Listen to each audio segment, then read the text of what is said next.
In the name of Allah, the most beneficent, the most merciful. Assalamu Alaikum warahmatullahi wabarakatuh, my dear brother and sister in Islam. Welcome to another episode of How to Mentor Revert series.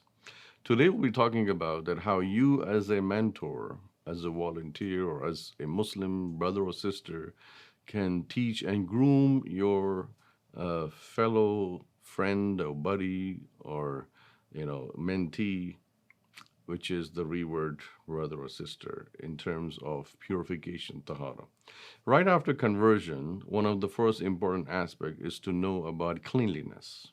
And so you as a mentor need to emphasize and stress to the revert the importance of tahara in Islam, the importance of cleanliness. Because we pray 5 times a day, therefore we have to ensure that we are in a clean state or pure state of bodily purity and spiritual purity for that matter. Because many of the reverts or converts are coming from a background where cleanliness is not emphasized, or staying in a state of purity is not emphasized, because they don't have to pray 5 times a day. They don't have to worry about reading the Quran or reciting the Quran so to stay. So make sure you explain to them the importance of purity and the means of purity, like, for example, ghusl and wudu and then tayammum.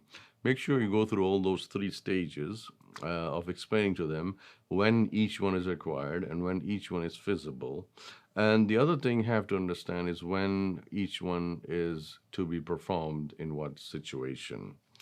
And then besides that, you can also explain to them what breaks the wudu or what breaks our tahara.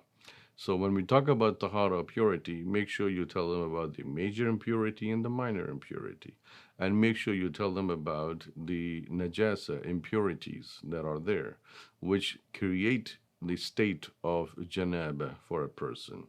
So make sure you go through all these aspects and traits with the believer, with the Muslim, and inform them that when is it fard to have ghusl and when it is not fard to have ghusl, when it's sufficient to just have wudu, and when it's not sufficient to just have wudu.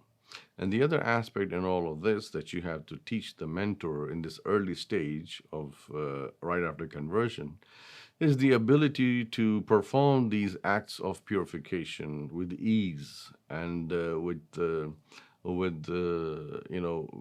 proper etiquettes and manners and steps, so that they are clearly understanding what it is to be done.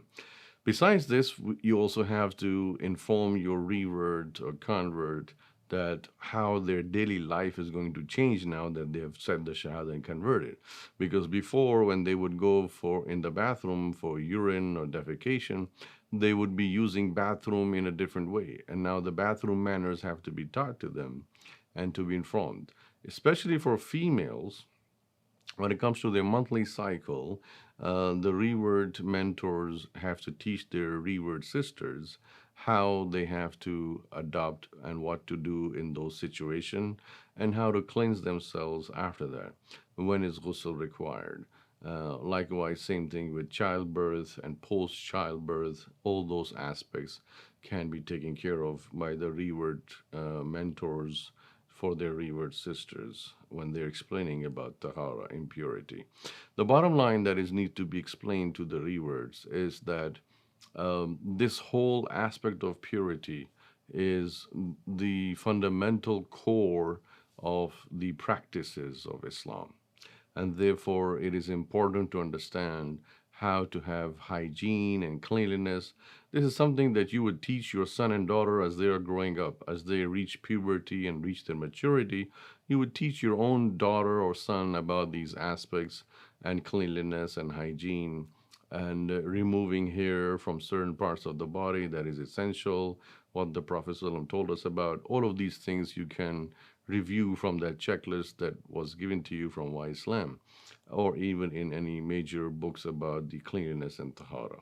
So please make sure that this aspect is covered with a revert in the very first few days right after conversion when you have started mentoring with them.